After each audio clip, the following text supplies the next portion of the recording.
di dokumenter-dokumenter resmi di berbagai macam negara, salah satu Amerika, dengan di ini Australia, suku Aborigin.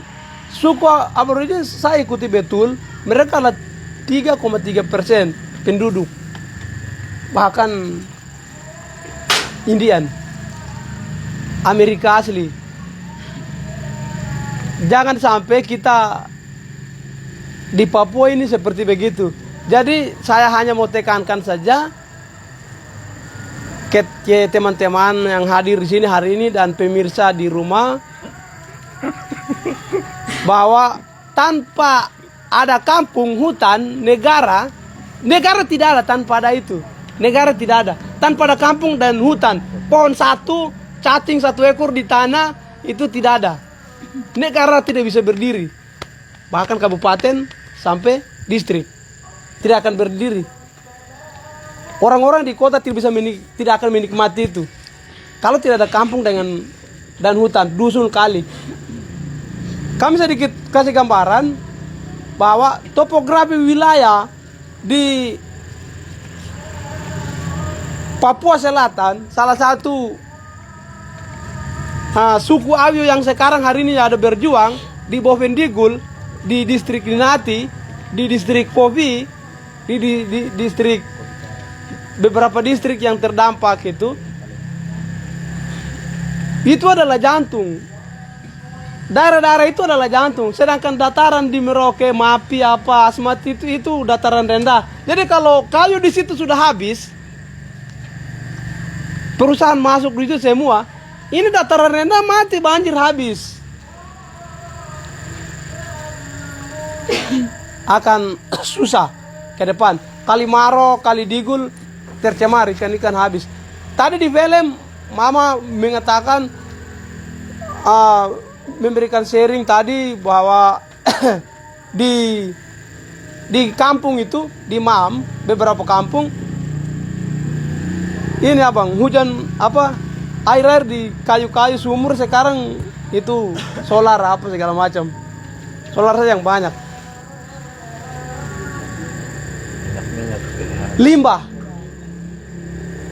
Limbah itu pabrik.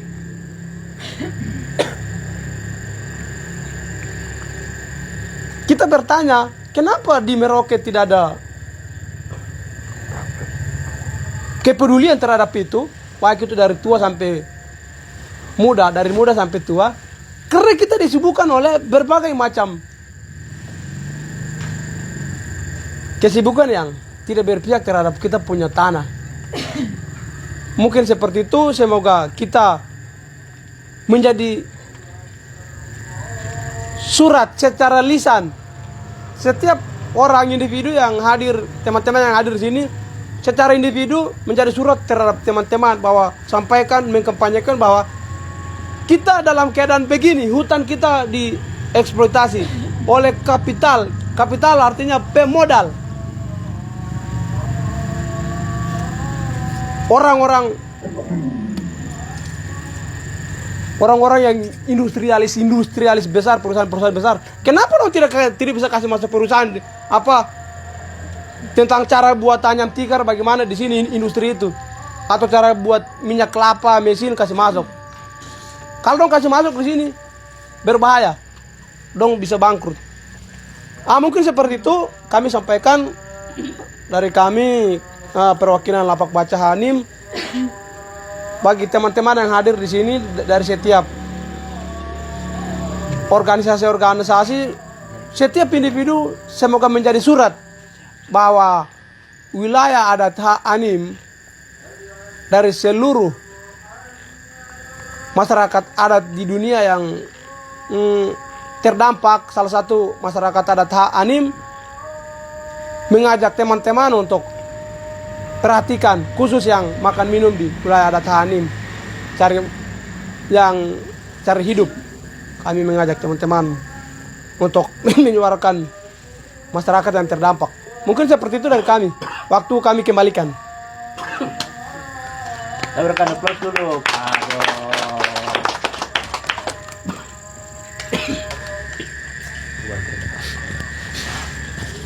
baik, terima kasih kawan kawan non ya dari LBH Lapak Baca Lapak Baca Hanim.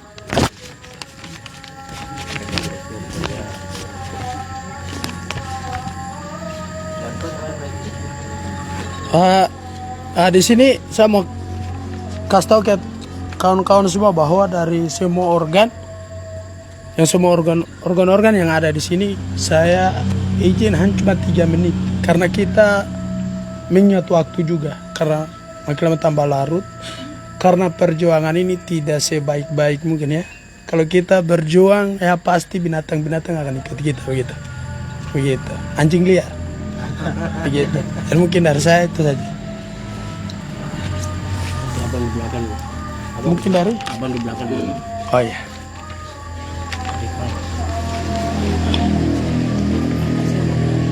Aku kan mungkin dari ya kakak mungkin bisa sampaikan kakak frater kan. Iya, sorry kan. Baik, selamat malam untuk kita semua. Sekali lagi perkenalkan, nama saya Stefanus Dakamahuse. Saya dari Kampung Sepaden. Keluarga saya tinggal di Sayap 1. Saya saya diakon dan tinggal di Wisma Uskup Bagian. Lalu yang pertama, saya sendiri sejak studi waktu menyelesaikan studi S2 di Jogja, studi teologi, itu keprihatinan saya tuh tentang kekerasan terhadap perempuan. Karena memang saya sejak kecil itu melihat sendiri bagaimana kekerasan itu terjadi mulai dari dalam rumah tangga, kemudian di luar lingkungan tempat saya lahir dan besar. Lalu saya membayangkan bagaimana narasi-narasi kekerasan yang kita konsumsi mulai dari kita lahir sampai dengan kita bertumbuh sampai dengan hari ini, itu mempengaruhi bagaimana cara kita, karena saya orang teologi, jadi bagaimana cara kita memahami Tuhan itu seperti apa. Tuhan yang baik untuk orang Papua itu seperti apa. Jadi saya waktu itu sebagai syarat untuk tulis tesis harus buat satu artikel. Dan artikel itu harus diuji, dan salah satu tokoh yang saya kutip pendapatnya itu Mama Elizabeth sendiri. Saya nonton di BBC News waktu itu. Lalu saya kumpulkan beberapa video yang bercerita tentang kalau di Jayapura itu hutan perempuan, ada di YouTube juga. Terus di daerah Kupang itu tanah Mama atau itu. Lalu Mama Elizabeth sendiri di salah satu narasumber dalam itu Lara di hutan. Itu jadi saya pada kesempatan ini merasa bersyukur karena bisa bertemu dengan Mama Elizabeth di sini. Tidak sangka-sangka Adik Nero undang untuk datang kita, karena memang saya punya keprihatinan yang sama. Bagi saya pembebasan dalam arti teologis ya, itu bertolak dari rahim perempuan. Kita mau mulai sesuatu yang perjuangan kita tuh mulai dari mana?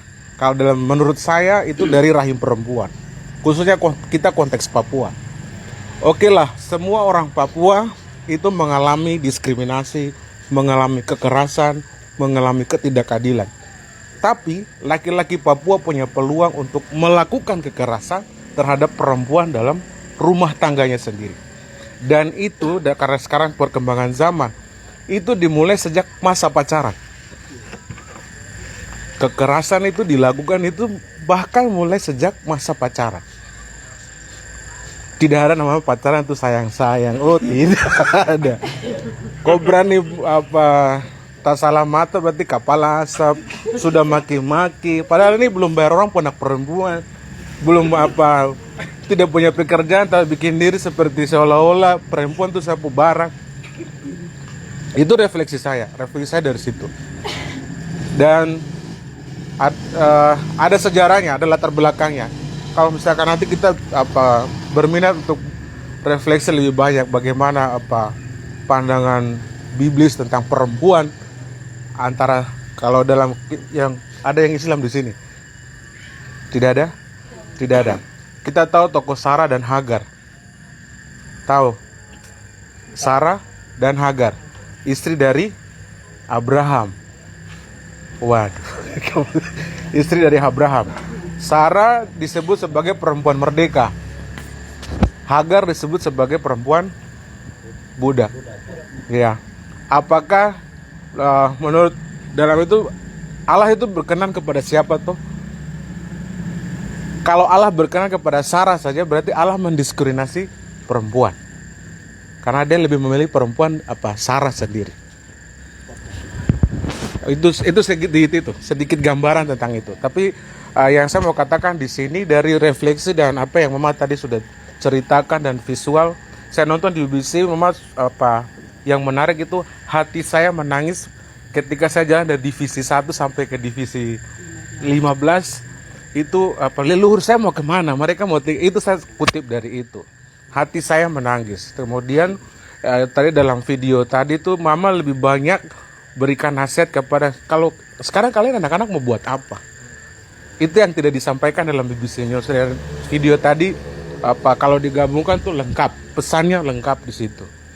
Diberikan kepada, khususnya kepada saudari-saudari perempuan, untuk soal bagaimana anyam dan lain-lain memanfaatkan kekayaan alam.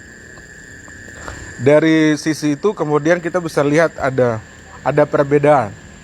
Kalau perempuan, Mama sendiri melihat tanah ini sebagai sesuatu yang hidup. Istilahnya tuh biofil. Biofil itu melihat sesuatu itu sebagai sesuatu yang hidup.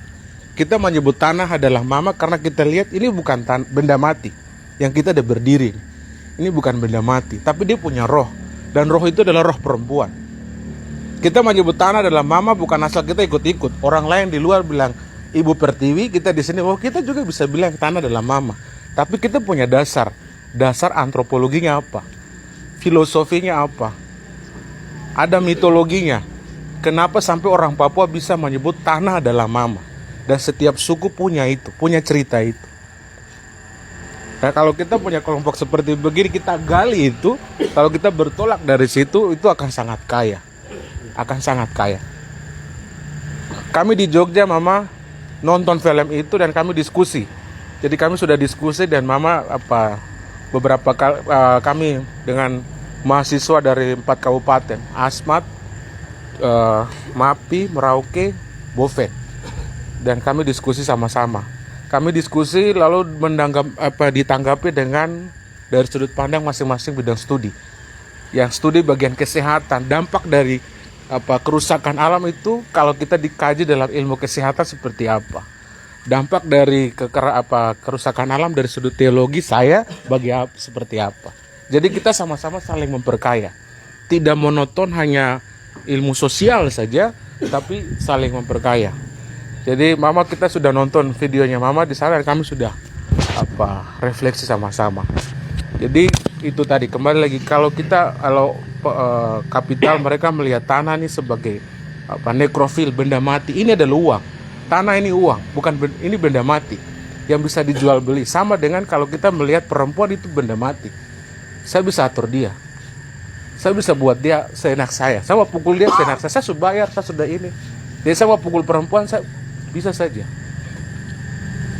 Jadi kita dituntut itu konsisten. Kalau kita tuntut tanah ini untuk bisa berjuang tentang keadilan, maka oleh hari ini kita belajar untuk tidak bersikap diskriminasi terhadap perempuan. Ya omong kosong kalau kita berjuang tentang melindungi tanah adat, tapi kita pulang dan kita baku pukul dalam rumah. Itu satu tantangan untuk kita sama-sama. Itu saja sih yang saya mau sampaikan. Terima kasih sudah beri waktu untuk saya hadir. Nanti kedepannya kita akan sama-sama saling memperkaya. Terima kasih.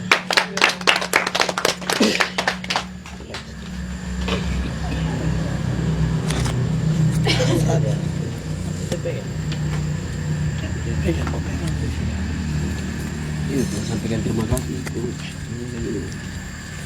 Baik, terima kasih Kakak Frater yang sudah begitu menyampaikan penjelasan terhadap atau tanggapan yang Mama sudah pernah mulai dari sejak tahun 2019 sudah mulai perjuangan.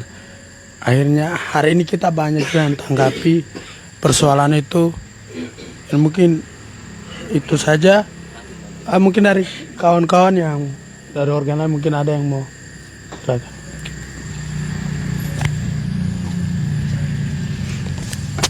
Baik, ini cuma apa? Sedikit tanggapan saja tuh untuk kita anak-anak muda tuh. Ini kan yang kita lihat ini kan Mama ini kan seorang perempuan bisa memperjuangkan hak-hak tanah wilayah adat di wilayah Papua yang semakin hari digusur sampai sudah mau habis ini hutan. Kita ini kan kalau macam dilihat tuh, kita ini kan makanya masyarakat awam tuh itu kan hidupnya tergantung pada alam.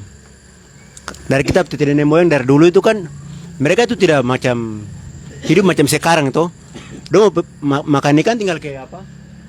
Danau kah, rawa kah tinggal ambil. Terus mau berburu itu kan ada.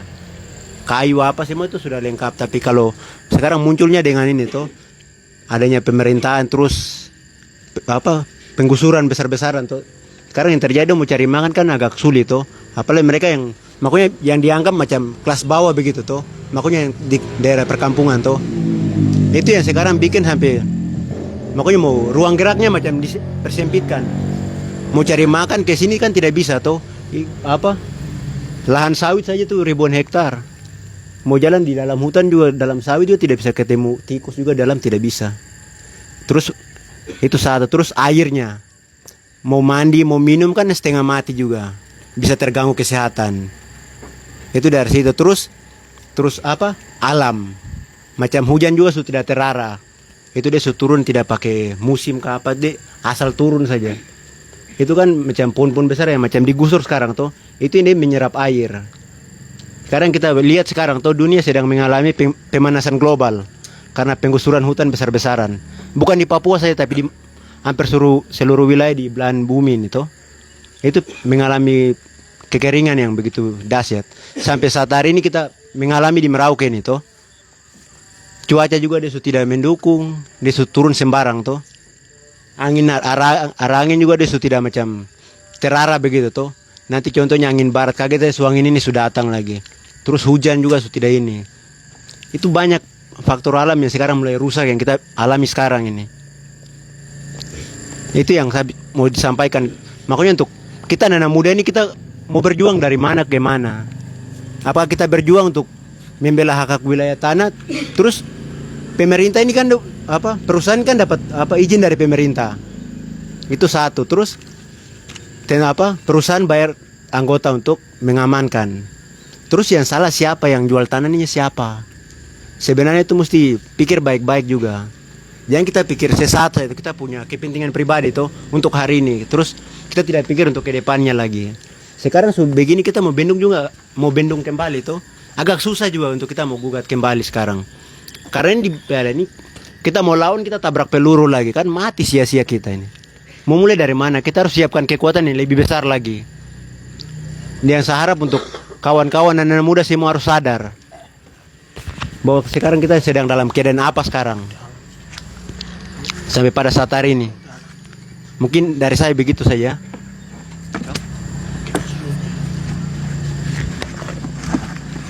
Baik, selamat malam untuk kita semua.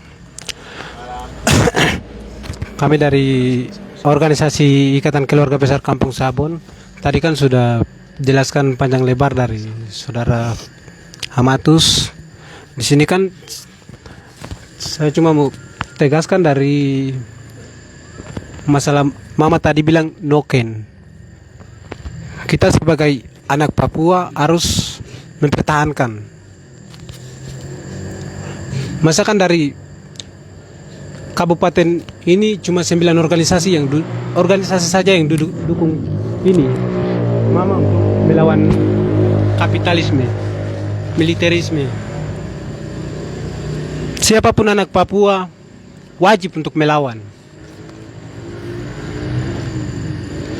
contoh rumah saja tidak bisa berdiri dari satu balok. Harus siapkan semua baru bisa berdiri. Bangunan bisa jadi. Paku dan segala macam. Kita harus buat seperti begitu untuk lawan kapitalis. Noken ini harus mempertahankan, usahakan bagaimana caranya kita harus membebaskan, harus tutup perusahaan ini. Kalau kita kasih biar, masyarakat akan menderita, tambah hancur. Baik, mungkin dari saya ini waktunya lagi sudah. Mungkin begitu. Selamat malam untuk kita semua.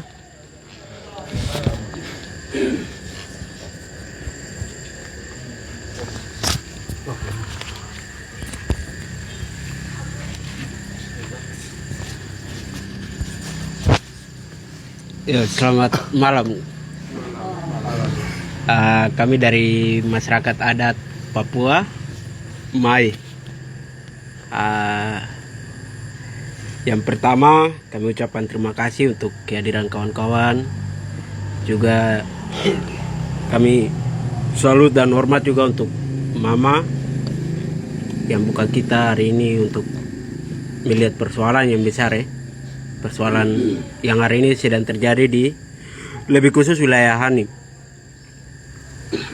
Jadi di sini dari film yang kami tadi nonton itu kita pernah diskusi film dokumenter ini, Mama Po film. Dan dari situ pernah punya kesimpulan bahwa burung itu dia mau terbang itu dia capek terbang. Dan itu saya hanya pernah pikir saja bahwa ini omong kosong, tipu sekali, masa burung dia capek terbang itu seperti itu. Tapi ketika saya sampai di sini baru saya lihat memang betul. Dia kalau di wilayah Anim yang paling selatan ini dia memang dalam kepungan. Entah dalam kepungan perusahaan-perusahaan, juga dalam kepungan pemerintah, sampai hampir masyarakat adat, terlebih khusus wilayah Hanim hari ini itu sudah memang tersingkir sekali. Dan dari film yang tadi banyak sekali Mama dia memberikan memberikan motivasi, kemudian juga memberikan saran kepada anak muda. Mama saja dia bicara bukan Mama dia sambil santai tinggal, tapi Mama sedang berjuang dan dia sampaikan pesan kepada anak muda. Artinya orang tua saja dia sudah bisa pasang badang untuk menyelamatkan tanah ini. Tapi kita anak muda ini masih berpoya-poya. Kita masih bersenang-senang. Kita sementara dapat kepungan yang bahaya-bahaya, tapi kita senang-senang di atas penderitaan begitu. Ini yang kita menjadi sebuah tanggung jawab yang harus kita pegang sama-sama. Memang di lain sisi kita lihat persoalan di dalam itu dia banyak. Jadi yang tadi ada sampaikan soal kekerasan di dalam perempuan sendiri, itu memang sangat masif sekali. Dalam artian bahwa setiap kesepakatan untuk menyerahkan tanah itu laki-laki. Tetapi untuk mengembalikan tanah adat itu kenapa tidak laki-laki begitu? Ini Mama yang dia berjuang. Bukan dia yang sepakat untuk soal perusahaan dia masuk. Laki-laki yang menyerahkan perusahaan itu dia masuk. Tapi kenapa laki-laki dia tidak mau mempertanggungjawabkan hal ini kayak begitu?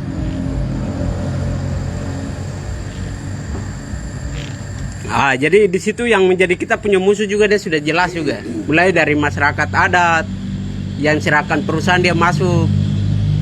Karena yang tadi sudah sampaikan bahwa perusahaan itu dia tidak bisa masuk tanpa ada izin. Izinnya dia keluar dari mana? Dari masyarakat. Dan masyarakat dia memberikan izin tidak berdasarkan musyawarah bersama atau tidak atas kesepakatan bersama untuk menyerahkan tanah, tetapi antara sepihak. Di sini juga dia menciptakan konflik antara kita dengan kita di situ. Jadi kita dengan kita baku makan, baku sikat, kita pun tanah-tanah sudah orang ambil. Itu yang sedang negara dia lakukan. Tapi sampai ke persoalan tadi semua kawan-kawan sudah lihat. Tapi hari ini anak-anak muda menjadi kita punya tanggung jawab tugas. Bagaimana kita lihat kita punya tempat ini. Karena kita bikin anak, kita ciptakan generasi, tetapi kita tidak mampu untuk menjaga kita punya tanah. Lebih bagus, saya pikir kita tidak usah bikin anak. Karena kasihan, nanti kita punya anak cucu yang menderita atas kita punya malas tahu soal persoalan itu. Begitu. Begitu Jadi besok dan selanjutnya sampai, karena perjuangan ini perjuangan panjang yang bagaimana kita harus jalan sama-sama. Itu dari kami, sekian dan terima kasih.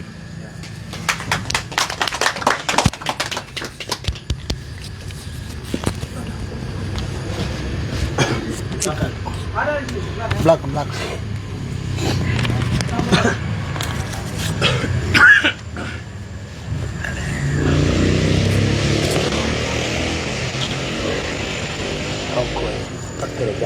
Selamat malam untuk kita semua. Selamat malam. Malam mama, teman-teman, abang-abang, diakon. Malam. Sebelumnya saya mohon maaf karena terlambat. Dari kampus saya juga bingung ini jalan Garuda ini. Kalau mau lama saya cepat. Kalau jalan Garuda, kalau bilang mau berarti sudah. Kebetulan saya lewat, saya lihat Nero ada berdiri. Oh ini Nero ini. Mungkin saya tidak nonton filmnya, tapi saya pernah nonton ini film yang dibuat BBC film ini. Ya BBC yang buat. Memang keprihatinan kita keprihatinan yang sama memang. Ancaman terbesar Papua Selatan itu investasi. Itu ancaman terbesar. Karena ekspansinya namanya sawit atau perkebunan apapun, ekspansinya lahan butuh skala yang besar. Itu ancaman. Jadi memang jalan tak berujung perjuangan ini nih. Lihat mama dari 2009 mama Dari 2009 berjuang sampai 2023 ini. Masih belum selesai-selesai. Ini memang perlu perlu alternatif untuk bagaimana bisa melawan rezim-rezim ini nih. Tentu tadi Diakon juga bicara soal peran dari perempuan, memang itu penting sekali. Krisis yang terjadi ketika hutan itu habis, ini sekarang yang terjadi di Papua Selatan. Kasus stunting itu paling tren sekarang di Papua Selatan. Asmat itu dia paling urutan pertama, sekitar 50-an%. Kedua itu Bovendigul, ketiga Merauke, keempat itu baru Kabupaten Mapi. Ini kita bicara stunting ini. Ini krisis hutan, akibatnya terjadi krisis air, krisis pangan, semua akan terjadi krisis. Jadi ini logika-logika yang perlu kita balik, perlu kita terus kampanyekan soal-soal hutan ini. Kemudian kendala kita juga pemimpin.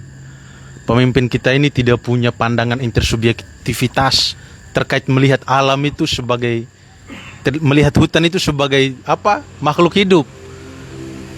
Itu kendala juga, karena melihat hutan itu sebagai komoditas ekonomi dan lain sebagainya, bisa dialihfungsikan.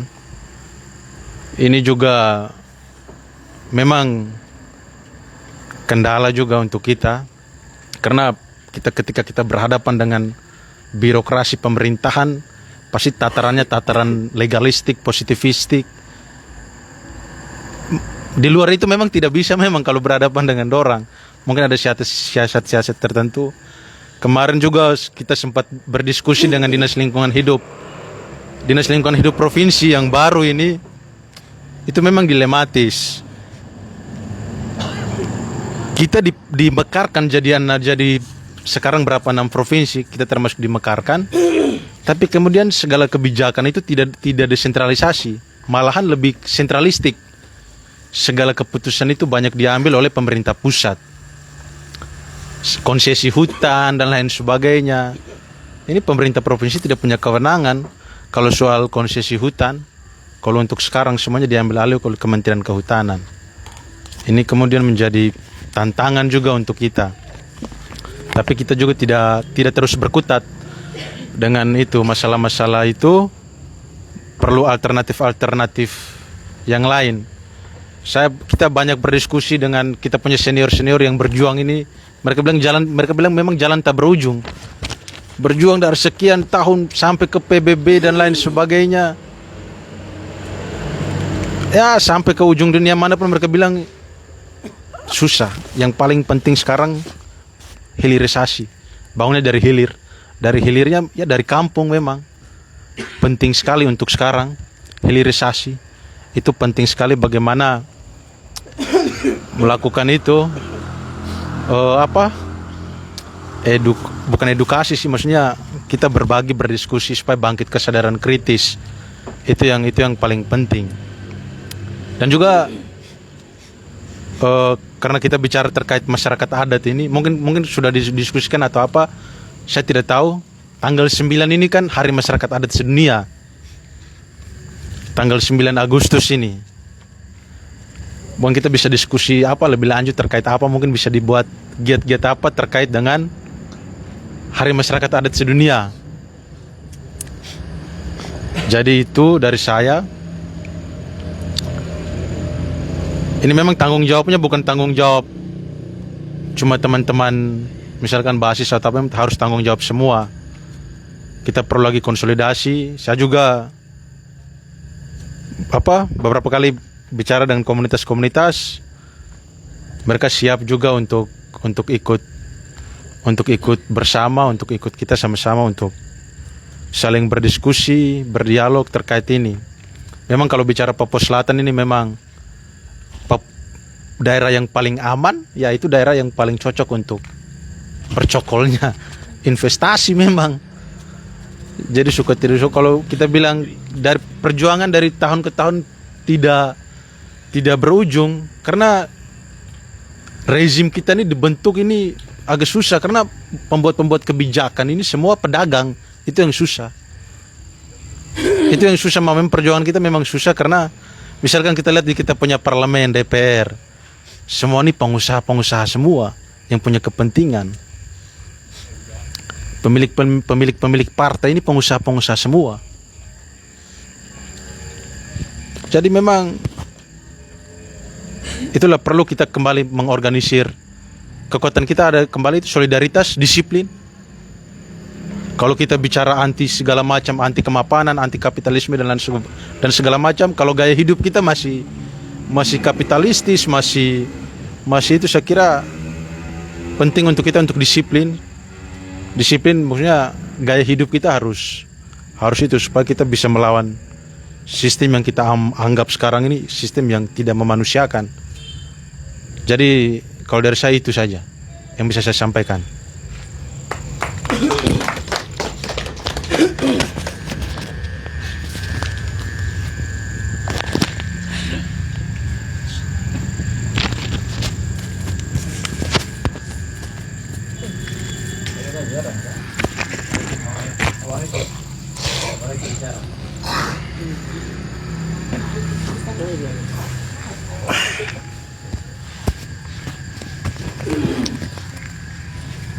Baik, terima kasih atas kesempatan. Selamat malam untuk kita semua.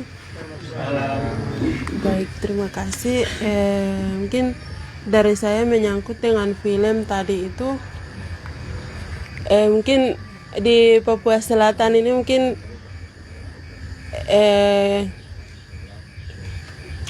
kayak kalau mau dibilang tuh macam kayak tidak punya kesadaran begitu. Saya besok saya mau tinggal di mana? Saya punya anak cucu, generasi penerus. Tidak punya kesadaran, akhirnya sudah orang lain pencuri. Sudah memang tadi itu kakak punya masukan bilang memang daerah yang paling ternyaman sudah. Padahal orang lain curi kita tanah. Kalau minta maaf, kalau kita orang gunung itu langsung bakar. Pemerintah masuk itu langsung. Masalah itu dari belakang. Langsung kasih bakar. Tapi kita lihat juga memang di Papua Selatan ini orang lain curi begitu kita kasih biarkan. Tutup dengan uang. Akhirnya sudah begitu, sudah makan.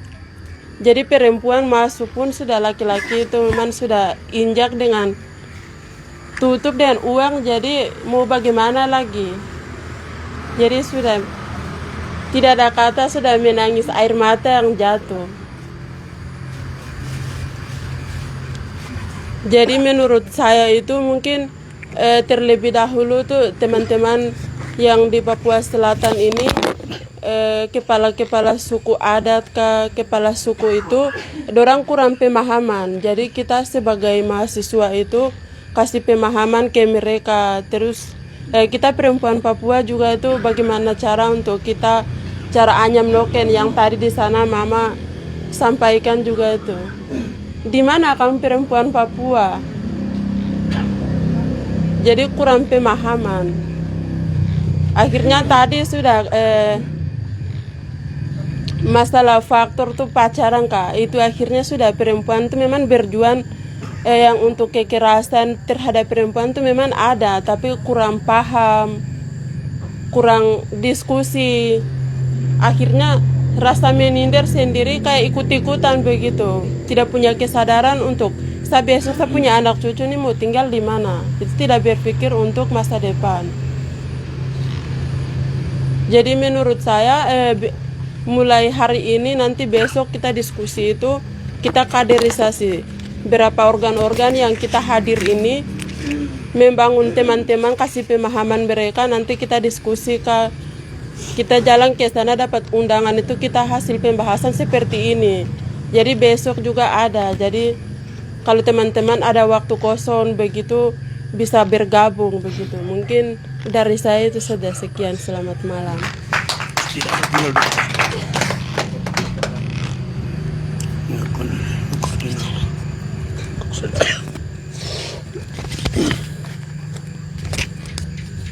Oke, selamat malam untuk kita semua. Terima kasih atas kesempatan yang diberikan kepada kami. Kami dari Ikatan Pelajar Pegunungan Tengah. Terima kasih sekali lagi atas kesempatan. Kesempatan begini saya pikir sangat luar biasa untuk kita harus berdiskusi lagi, karena kita melihat dengan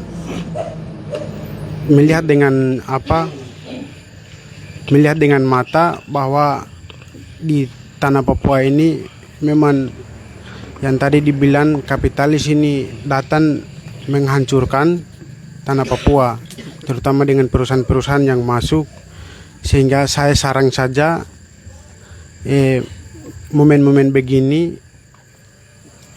diadakan lagi supaya kita saling membagi tukar pikiran terhadap kita, terutama kita orang-orang Papua, karena di Papua Selatan ini belum ada kesadaran untuk kita berdiskusi, sehingga setiap ikatan-ikatan organ mempersatukan untuk memberikan, kalau ada momen-momen begini, memberikan undangan, berupa undangan, supaya satu kali bukan hanya diskusi saja tapi langsung turun berpartisipasi untuk berdemo begitu. Mungkin saya memberikan saran saja. Terima kasih. Sekian.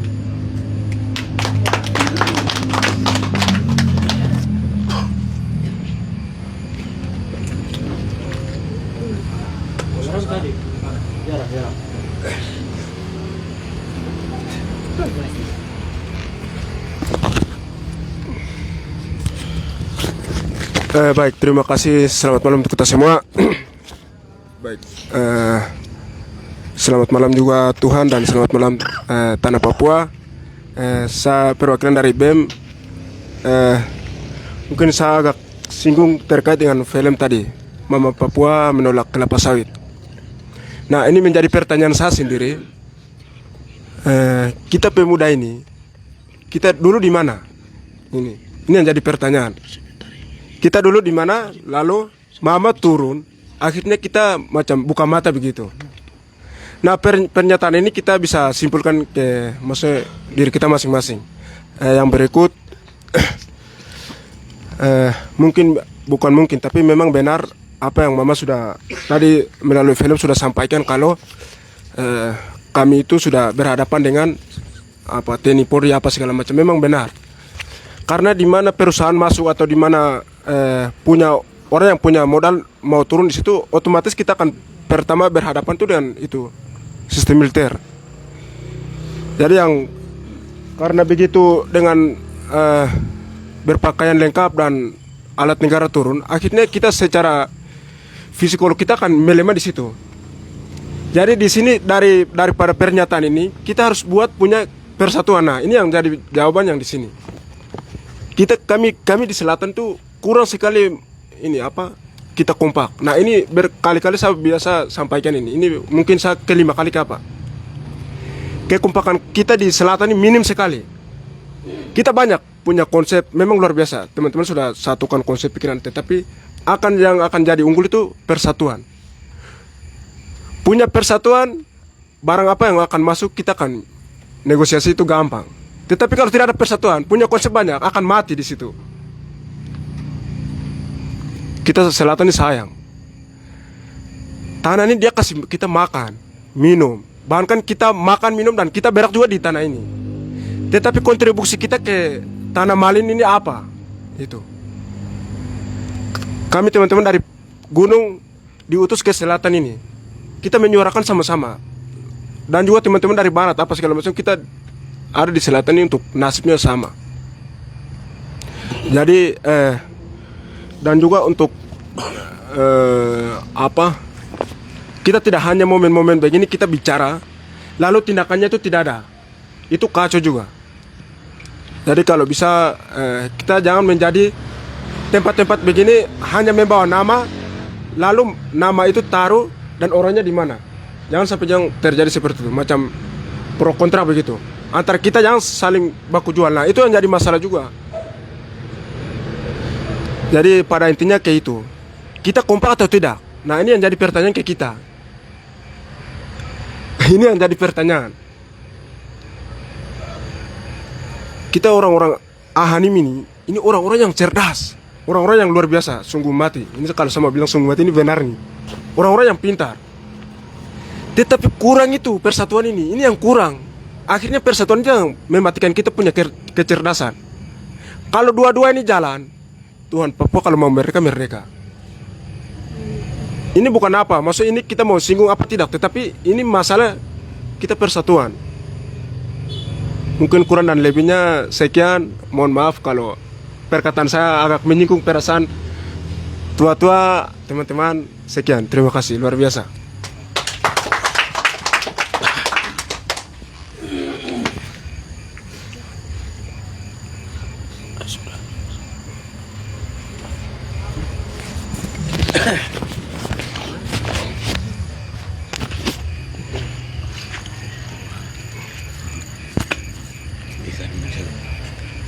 Oke, baik, selamat malam teman-teman semua. Terima kasih banyak atas kesempatan dan waktu yang diberikan kepada saya. Sebelumnya saya minta maaf, tadi saya agak terlambat karena memang tidak ada kendaraan. Terus tadi diantar juga. Teman-teman, sebelumnya di sini saya mau katakan bahwa saya ambil kutipan dari Keuskupan Timika yang sekarang almarhum Uskup John Philip Sackler dan menyatakan bahwa orang Papua bisa hidup tanpa uang, tetapi orang Papua tidak bisa hidup tanpa tanah. Nah, sekarang kita berpegang teguh pada apa yang almarhum dia kutipkan itu. Nah, sekarang kutipan itu dia sudah titipkan kepada kita pemuda yang sekarang. Ditambah lagi dengan mama punya ajakan yang tadi saya ambil bahwa substansinya saya ambil bahwa mama punya ajakan dengan dorongan terhadap kita pemuda nih. Tadi dia sudah mengatakan bahwa anak perempuan dia mau masuk ke hutan, dia mau ambil kayu yang mana, karena dia sudah tidak tahu kayu mana yang berfungsi untuk bisa menganyam noken, terus bisa ambil kulit kayu untuk bisa bikin apa saja itu kan dia tidak tahu, karena dia tidak pernah masuk ke dalam hutan. Dan ketika hutan diambil, dibabat habis, dia mau buat apa? Dia punya lahan sudah tidak ada, harapan hidup sudah tidak ada. Nah, terus ada seorang uskup juga, dia pernah mengatakan bahwa di Afrika sana, Desmond Tutu namanya, dia pernah bilang ketika misionaris masuk, mereka membawa Alkitab. Mereka membawa Alkitab dan mereka mengajak kita untuk berdoa. Ketika kita tutup mata, mereka ambil kita punya tanah dan kita hanya memiliki Alkitab. Nah, sekarang itu terjadi di atas kita punya tanah ini. Mereka dari luar datang, jembatannya untuk melalui agama ini. Agama menjadi jembatan untuk mereka datang menguasai kita petanah ini. Itu di sisi pemerintahan. Kalau dari sisi perampasan tanah ini saya melihat bahwa Jokowi punya program luar biasa untuk mau membunuh orang Papua itu. Dia buat program apa itu Grand Food Estate itu. Itu padahal itu produk kapitalis, tapi dia berkedok ke dalam itu Grand Food Estate untuk dia menyembunyikan dia punya ekor di situ. Supaya dari Eropa, Amerika mereka tidak tahu. Mereka biar tidak menilai bahwa dia ini sedang menguasai Papua. Tetapi itu Jokowi punya pikiran tidak baik. Nanti dia akan ditimpa dengan apa yang dia lakukan di atas tanah Papua ini. Itu semoga saja, saya berharap begitu. Terus saya sangat tertarik dengan apa yang tadi Yoram katakan, itu persatuan itu memang sangat perlu. Persatuan yang kita bangun dari kita punya keluarga sendiri itu terlebih dahulu. Kita saling baku tahu, saling membicarakan tentang fakta-fakta yang terjadi di atas kita punya tanah. Terutama kalau kita bicara tentang menyelamatkan tanah, itu tetap otomatis semua akan ke situ. Karena mereka juga merasakan, karena kita semua ini terjadi karena tanah, ada karena tanah. Semua yang hidup di atas tanah ini semua karena tanah.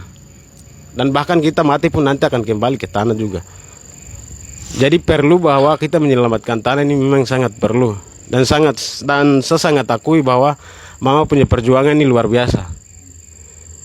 Tapi saya baru tahu tentang Mama punya film dokumenter yang ini saya baru nonton dari hari ini sudah. Hari ini baru saya nonton. Mama luar biasa, sungguh mati. Itu saya menangis juga itu Mama tadi. Saya sedih Mama. Saya pikir mungkin demikian tapi semoga ada persatuan. Mungkin dari teman-teman satu orang mungkin bisa mencari 2 orang, 3 orang untuk nobar selanjutnya.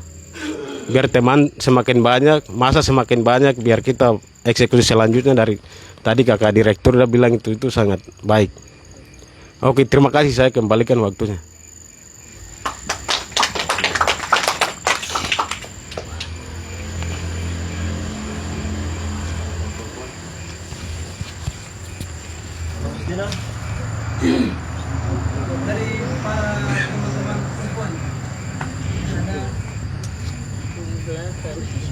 Dua perempuan ini ada suara. Jangan terbang. Selamat malam buat kita semua, selamat malam buat Mama. Di sini saya mau, maksudnya macam saya rasa terharu dari yang tadi Mama sempat tadi nonton film yang Mama bilang noken. Nah kalau noken tuh kalau untuk kita perempuan Papua, kita asli Papua tuh memang anak-anak yang zaman sekarang tuh macam dorang gengsi dengan men atau noken. Jadi maksudnya tadi yang saya lihat di video Mama tadi memang tuh benar, anak-anak yang sekarang ini macam noken itu dorang sudah tidak pakai. Sekarang tuh dorang pakai tuh yang tas-tas yang modern begitu. Kalau jadi yang saya lihat sekarang ini, kita orang asli Papua tuh mana kita punya kita punya budaya, kita punya noken atau mungkin kita punya macam istilah keterampilan tangan untuk kita orang Papua. Itu sudah lebih jauh dari yang zaman sekarang. Jadi bagaimana kita orang asli Papua atau mungkin anak-anak yang sekarang laki-laki perempuan tuh kita baku rangkul, baku saling membantu untuk sekarang kita punya budaya yang harus kita kembangkan. Jangan kita kasih tinggal. Justru kita punya budaya itu yang harus kita kembangkan. Karena sekarang yang saya lihat di daerah sini macam kita punya budaya-budaya yang kita biasa dipakai di kampung-kampung tuh istilah sudah tidak ada. Yang kita pakai sekarang tuh ya zaman-zaman yang modern yang sekarang yang dari pemerintah dong ada buat ini. Jadi yang maksudnya saya harapkan supaya ke depan tuh bagaimana kita anak-anak yang Papua ini kita harus kita kembangkan, kita punya budaya itu. Kita punya noken yang biasanya di kampung tuh tidak ada. Karena orang-orang tua itu tuh biasa bisa pakai noken tuh isi buah-buah, sayur-sayur, bahkan dong bisa isi anak dalam men untuk dong bisa pangkur sagu atau mungkin cari makan. Men-men itu yang dong sudah kas tinggal yang anak-anak zaman modern ini. Jadi pesan saya ke depan supaya bagaimana kita punya istilah, kita punya budaya, kita punya bakat yang kita ada pegang sekarang ini tuh harus kita kembangkan begitu. Itu menurut saya. Sekian dan terima kasih. Selamat malam buat semua.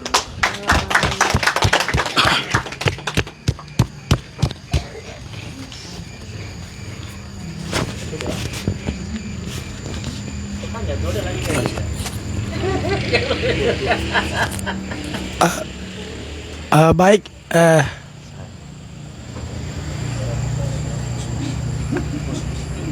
di sini masih. Jadi saya minta kawan-kawan semua harus bicara begitu. Yang belum, silakan bicara. Terima kasih. Silakan.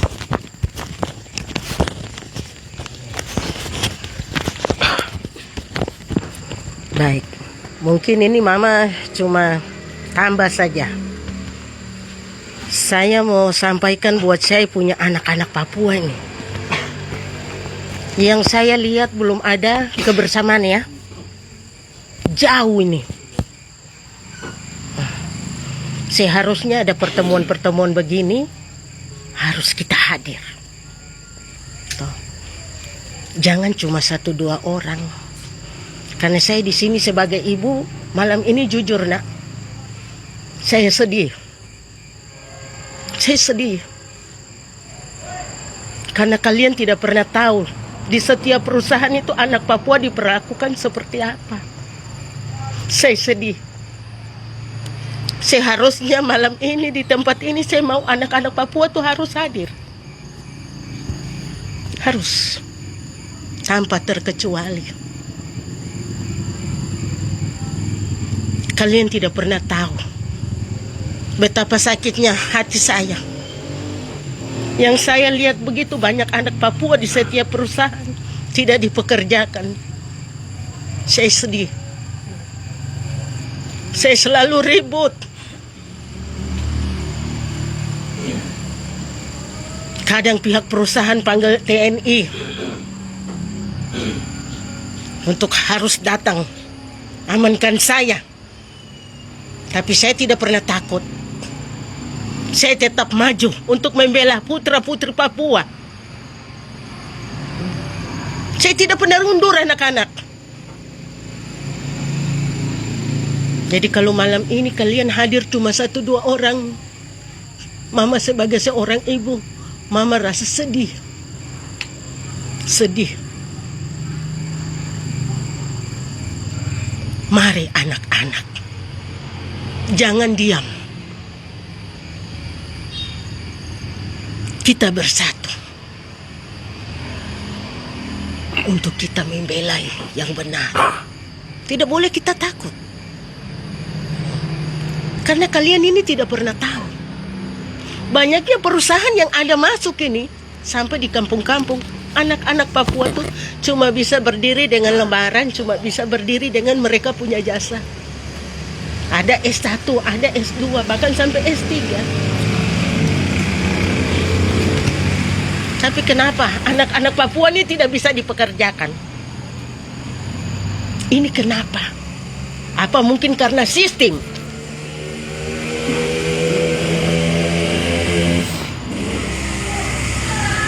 Sampai kadang mereka bilang orang Papua belum bisa. Tidak. Saya selalu lawan. Orang Papua bukan tidak bisa. Dia bisa. Cuma tidak ada kesempatan. Bagaimana anak Papua dia mau maju kalau tidak beri dia punya kesempatan? Orang Papua sudah maju, sudah bisa.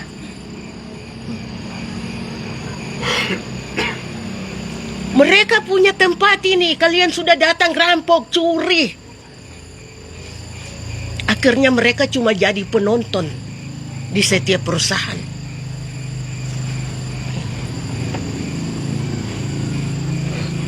Mereka datang hari ini dengan lamaran, dengan berkas. Ya kadang pihak perusahaan terima. Cuma terima itu tidak diproses. Tidak diproses. Banyak anak Papua punya lamaran yang disimpan di dalam lemari. Itu di setiap perusahaan. Mama saya tidak mau tipu. Karena saya selalu ribut. Saya selalu melawan ini. Ketidakadilan yang terjadi ini. Saya sudah ribut, saya sudah marah, saya sudah mulai bongkar-bongkar lemari, baru mereka buka lemari. Baru saya bilang, kasih keluar berkas anak Papua, saya mau lihat, taruh di meja. Kenapa anak-anak Papua tidak bisa dipekerjakan? Saya bilang manajemen perusahaan. Mister, kalau memang orang Papua, anak-anak Papua tidak bisa di kantor, tolong taruh mereka di lapangan dulu. Biar mereka belajar lagi dulu di lapangan. Kalau di kantor sudah tidak ada, di lapangan juga sudah tidak ada. Terus anak-anak Papua ini mau bagaimana? Sedangkan mereka mau pekerjakan anak-anak Papua itu tidak bisa. Karena selalu mereka datangkan tenaga dari luar. Mereka datangkan itu bukan sedikit. Jadi kami punya anak-anak, khususnya putra-putri Papua, cuma bisa berdiri dengan jasa dan lamaran. Tidak dipekerjakan. Nanti saya sudah turun di setiap perusahaan, saya mulai ribut. Baru mereka punya manajemen, mulai pura-pura, mulai terima anak Papua. Kalau saya tidak awasi, berarti tidak ada anak Papua yang bisa kerja di perusahaan. Cuma berdiri dengan jasa dan lamaran. Itu dia terjadi terus. Kemarin saja di MAMI itu banyak anak Papua yang ada bikin lamaran. Bawa masuk, ikut tes di sana tidak tembus. Pada kami sudah fokus kemarin dengan pihak perusahaan. Kami bikin 1 tahun ini kami cuma terima putra-putri Papua. Tapi apa kenyataan? Kami punya anak-anak Papua tidak diterima, kok tenaga yang datang dari luar. Saya sampai di perusahaan, saya tidak tunggu, saya langsung ribut. Saya bilang, Mister, jangan main-main. 1 tahun ini kami ada bikin program khusus untuk putra-putri Papua. Tapi tidak sesuai.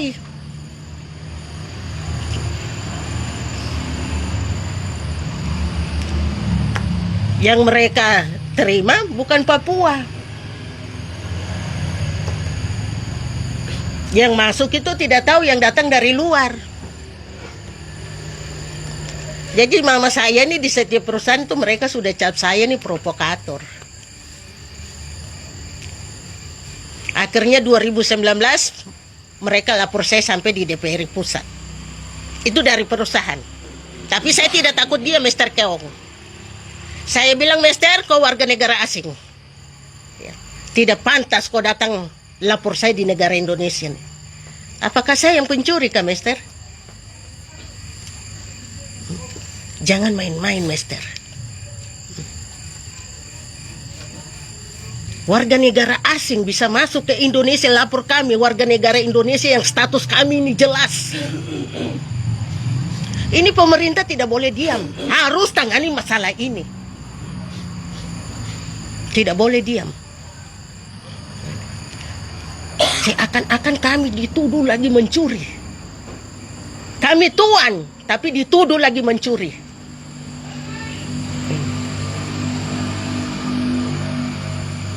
Ini tidak bisa dibiarkan masalah-masalah yang seperti ini yang kita ada hadapin. Tidak bisa. Harus pemerintah juga ikut serta turun tangan untuk menyelesaikan masalah yang terjadi ini. Tidak bisa pemerintah diam. Seharusnya kalau pemerintah kasih masuk perusahaan, kasih izin, dikontrol supaya konflik itu dia tidak terjadi. Tapi kalau pemerintah cuma tanda tangan, terus kasih izin, dia jalan, itu dia gusur, habis. Pemerintah yang enak, makan enak, tidur enak, tapi dampaknya kami. Jadi saya mau minta tolong untuk saya punya saudara-saudara, teman-teman di mana saja berada. Tolong kalau nanti lihat ada berita yang sudah naik, saudara mau komen, tolong jangan asal saudara komen. Ya, karena saudara di luar sana tidak pernah tahu apa yang saya alami dengan saya punya saudara-saudara.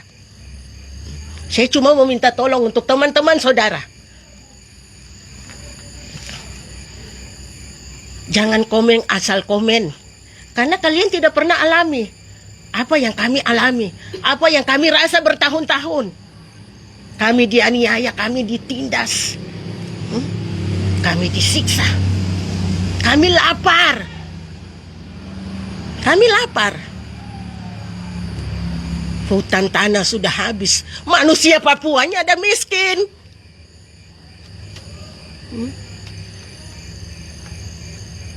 Kalau kami punya hutan tanah sudah habis, berarti kami sudah hidup layak, hidup sejahtera. Tapi sampai malam ini, kami belum sejahtera. Jadi ini harus menjadi perhatian khusus untuk pemerintah. Tidak boleh tutup mata, harus buka mata untuk melihat penderitaan kami bertahun-tahun. Kami hidup dalam penderitaan, kami hidup dalam kesakitan. Berapa banyak nyawa yang melayang, tapi pemerintah tidak pusing. Saya datang lapor di sini, lapor di sana, belum ada perhatian. Saya kecewa sekali. Tapi saya tidak pernah putus asa. Saya komitmen, apapun terjadi saya siap. Saya tidak akan mundur, karena saya punya tanah leluhur habis. Saya belum hidup layak, saya belum hidup sejahtera. Jadi mama minta untuk putra-putri Papua harus maju. Kalian generasi penerus, garda terdepan. Ayo maju, jangan takut. Karena di setiap perusahaan itu begitu banyak anak Papua yang tidak dipekerjakan.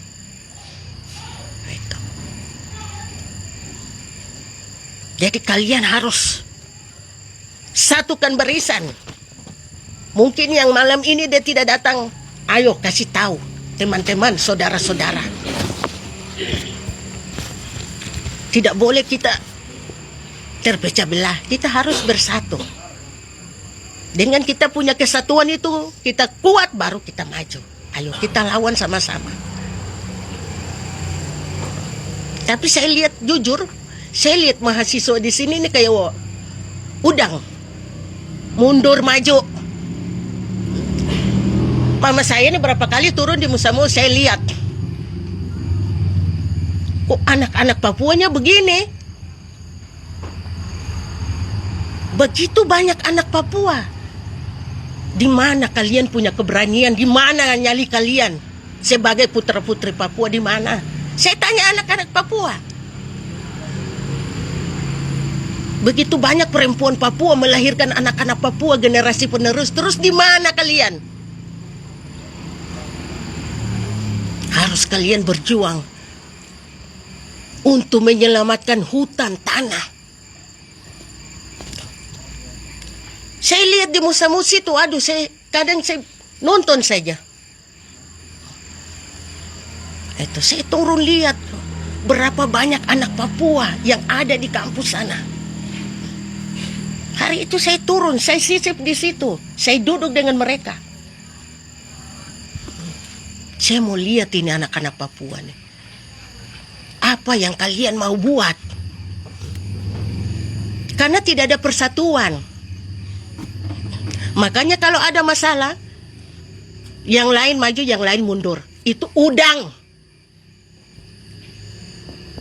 Tidak berani hadapi. Lebih baik tidak usah jadi jantan, jadi betina saja. Tuh. Tuh. Percuma kalau kita jadi jantan. Baru kita tidak punya nyali. Gitu. Harus kita buktikan laki-laki sejati orang Papua itu bagaimana. Buktikan jati diri kalian sebagai putra-putri Papua. Jangan lemah. Tidak boleh kita lemah. Kalau kita lemah, kita lengah, maka sia-sia kita punya perjuangan ini. Selagi mama saya masih, Tuhan masih berikan saya kesempatan, umur panjang, kesehatan, saya akan maju dengan kalian semua. Saya akan ada untuk anak-anak Papua.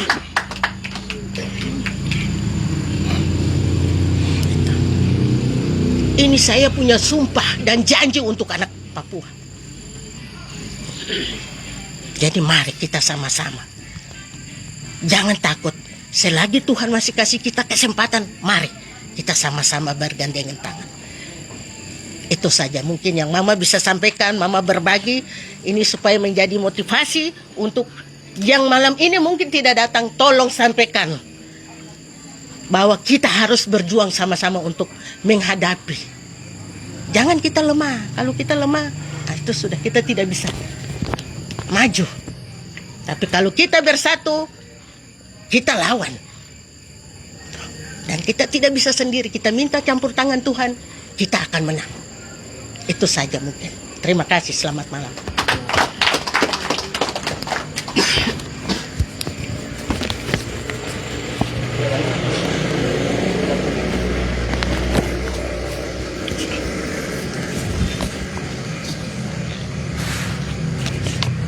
Salam pemuda. Selamatkan Kanada. Salam pemuda. Selamatkan Kanada. Salam masyarakat adat. Selamatkan Kanada.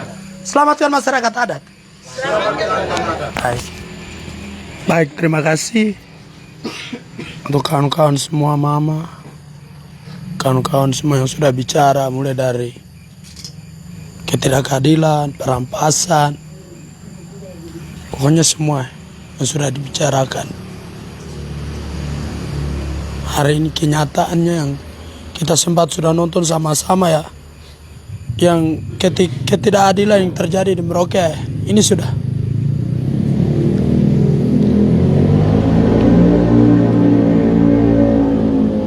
Pemerintah hari ini melihat persoalan-persoalan yang anggap itu biasa-biasa saja. Tapi mereka tidak pernah turun ke kampung-kampung bahwa masyarakat di kampung-kampung pedalaman ada mati lapar.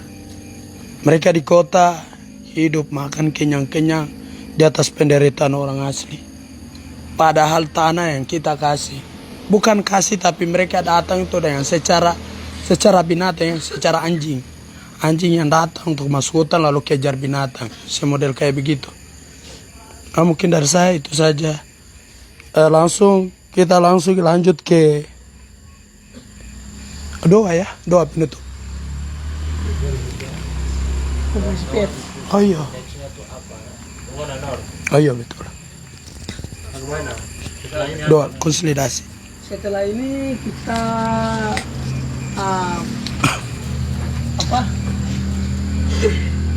foto bersama sambil pegang ini. Untuk ini konsolidasi. Konferensi pers. Iya. Ada di kertas di orang.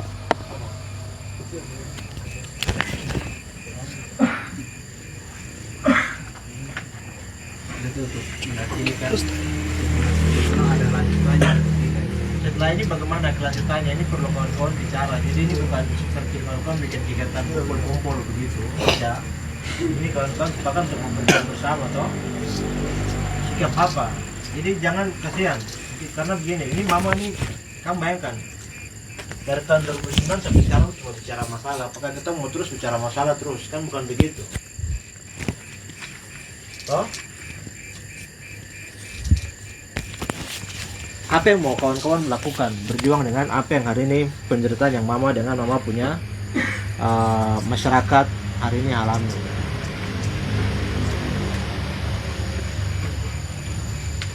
Atau kawan-kawan mau cuma duduk-duduk diskusi pulang tidur terus begitu. Jadi hidup dalam diskusi dan dari diskusi dan diskusi. Diskusi memang penting, sangat-sangat penting. Tapi setelah itu apa? Kawan apa kor? Kegiatan ini harus nanti kita sampaikan dulu di kita ini dulu nanti menyampaikan bahwa Oh iya, ini